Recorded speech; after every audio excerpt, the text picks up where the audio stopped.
welcome back to my channel. Today we're going to be talking all about university. It's going to be all about my advice for going to university with a chronic illness. If you haven't got a chronic illness, these things might also be useful, but I'm specifically aiming this as a little helper for people who have additional difficulties. If you don't have a chronic illness but you have a mental health problem or a learning disability, some of these things might also apply.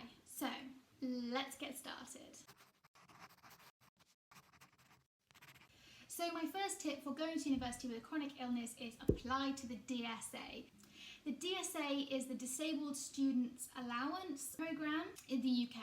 If you have any type of difficulty, including chronic illness, mental health issues, learning disabilities, or anything that could maybe be classed as a difficulty in education, I strongly suggest you apply to the DSA. It's called the Disabled Student Allowance, but likelihood is they won't give you money. I know, it's a big shame. Likelihood is they will give you products or services that you can use throughout your time at university to make it easier. I could probably do a whole video just talking about the DSA, how you approach going about it, how you apply, how you get what you deserve, whether it's even worth it because the amount of effort it is. So things that the DSA can give you include laptops, software, printers, travel allowance, rent reductions, access to an academic tutor and emotional support. The DSA can give you a lot of different things depending on your difficulties, and it can be very helpful. Things I received from the DSA include my laptop,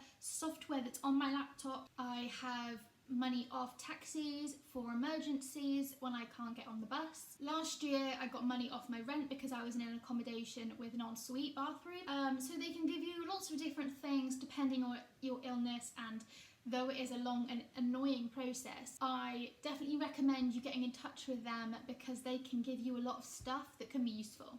The second thing I highly advise for academic work at university is to find out your university's policies all around disability and how their system works. At the University of Bath, we have a thing called a DAP, a Disability Action Plan. All of your issues can be documented, and therefore all of your lecturers, tutors, seminar people, any member of staff you come into contact with can be sent the DAP, have all the information they need about any extra help you may need or any allowances they should give you.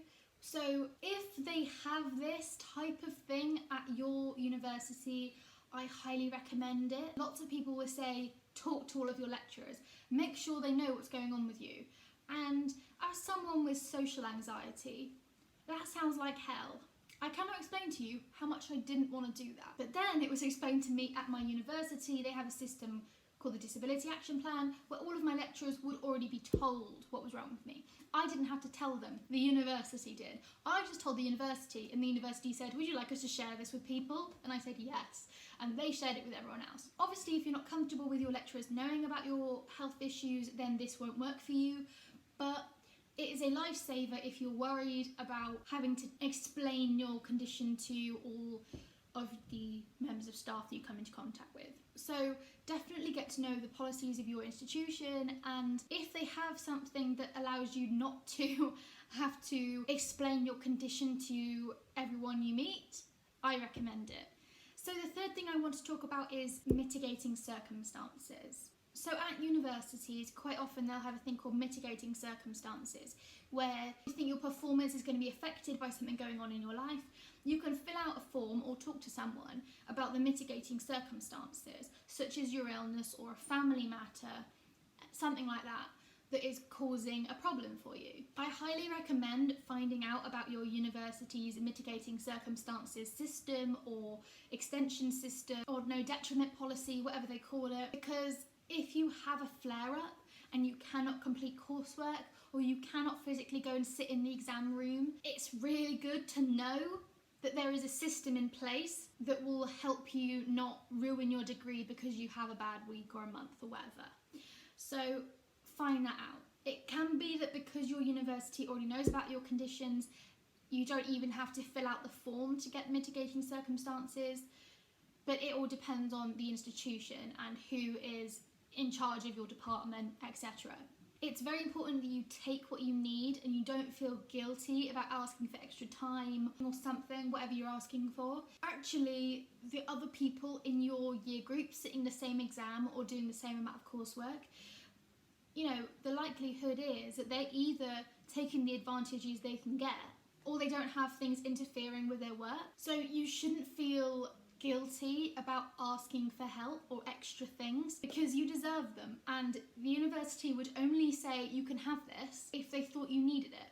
And if you need it, there is absolutely no shame in saying, I need extra time for this. You shouldn't feel guilty and you shouldn't feel like you're getting special treatment. Whatever the situation is, you're already receiving difficulty. So the fact that someone else is giving you special treatment is just trying to bring you up to the place where everyone else is. So don't feel guilty about taking things that you deserve. Don't feel guilty about taking extra time or extra help or whatever else it is. Take it. You deserve it. Another very useful thing that I think you should definitely try and get if you can is recorded lectures. Quite a lot of the lectures at my university are already recorded. So the lecture theatres already have a recording system in place, and quite a lot of them are recorded and then 24 hours later they are put online. That is a godsend. If your university doesn't have this system, request it, because for chronically ill people or people with other difficulties, this is a game changer.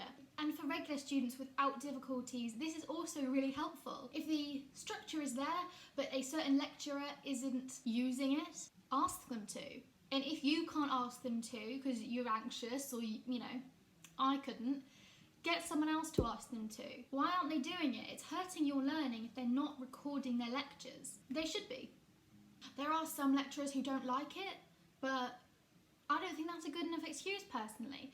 It's my education, I'm paying a lot of money to go to this university, and you know what? Sometimes I can't make it to lectures. Sometimes I kill myself to get to a lecture and then I'm too sick to even listen or write. I need them recorded. Lots of other people do as well. So completely within your right to ask for it to be recorded. If after that they still don't record it for you, you can record it yourself. Obviously you have to ask their permission to record their voice, but you can get a device to record it. This is the recording device that the DSA provided for me. I have not yet used it because so far all of my lectures have been recorded. If your university doesn't record, ask your lecturers if you're allowed to record and either get a device like this or use your phone and sit at the front to record. Recording is a massive game changer. You can rewatch things or you can watch things you've missed. I highly recommend recording if you can. Another tip I have is don't carry around paper, and certainly do not carry around textbooks. If you can, take notes digitally on your laptop or on your iPad or whatever device you have. Take notes digitally. Devices are much less heavy than carrying around a notebook for every lecture. And the lighter the device you get, the better. From the DSA, I have the ultralight model of laptop because I was able to provide doctor's evidence that carrying things is difficult for me.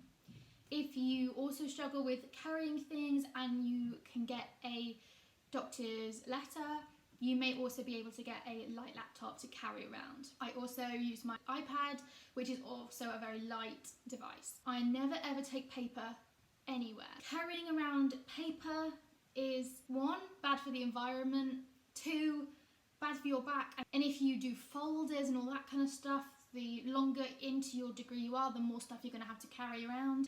And it's not necessary. Obviously, if you don't have a device you can take notes on, you will have to carry around paper.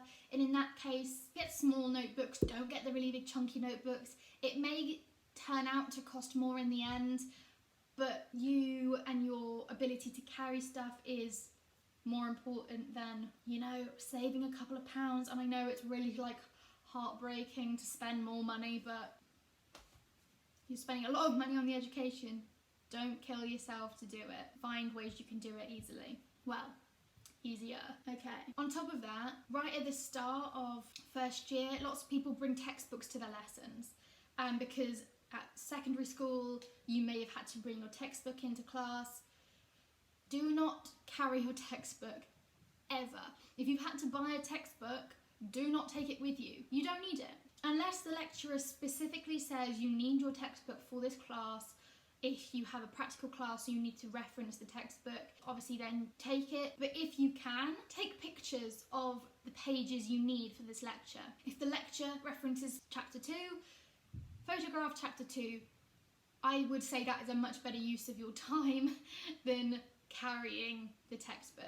But if your lecturer doesn't say to bring the textbook, don't bring it, because they're huge and they're heavy and it's a nightmare to carry them around, and your bag's going to be heavy enough because you're going to have your water bottle and your snacks.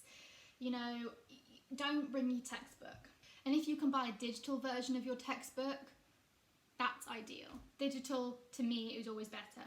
Obviously, if you struggle to read things off screens, you may have to make changes to my advice, but just try and reduce the amount of carrying weight. Another really important thing, I think, is to write things down that you need to remember.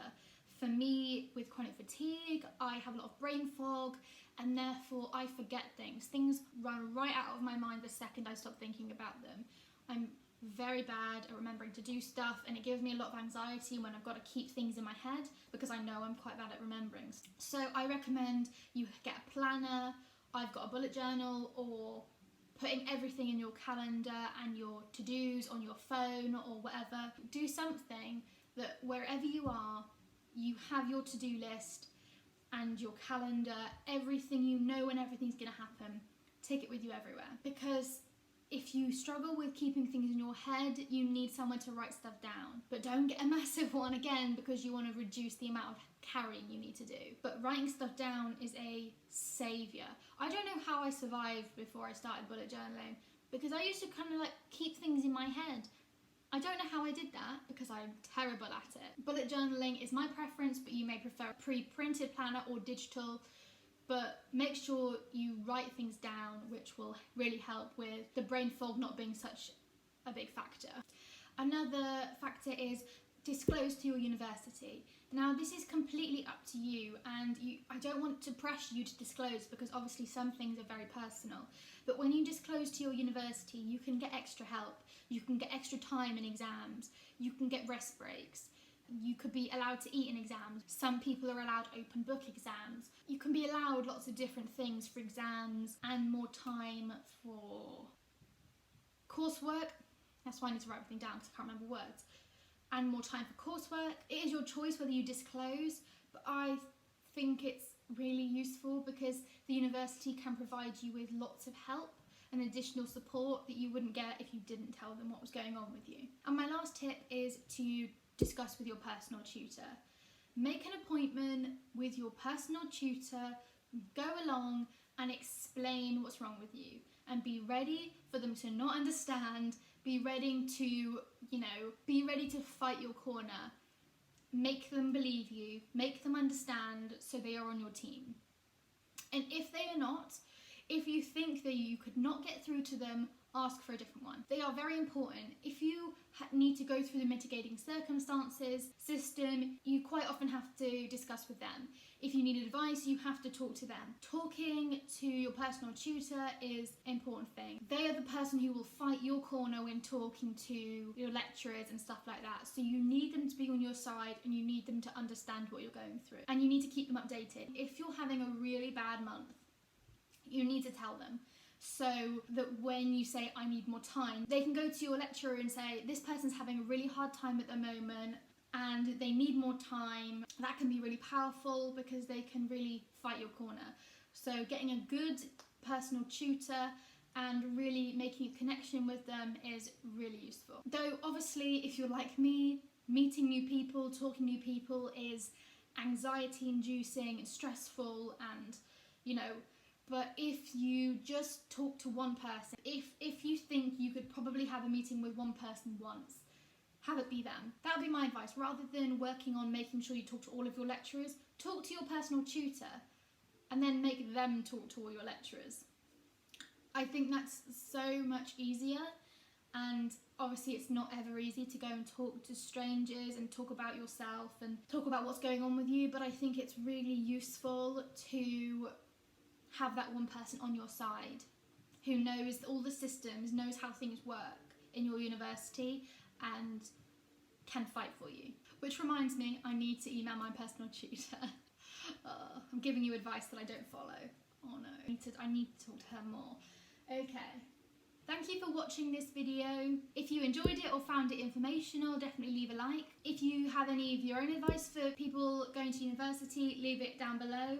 And if you have any questions for me, leave it in a comment because I'll definitely reply to you. And don't forget to subscribe. I'm trying to hit 100 subscribers before the end of 2020, so at least one good thing can happen this year. Thank you so much for watching. I'll see you next Sunday. Bye bye. What's it stand for?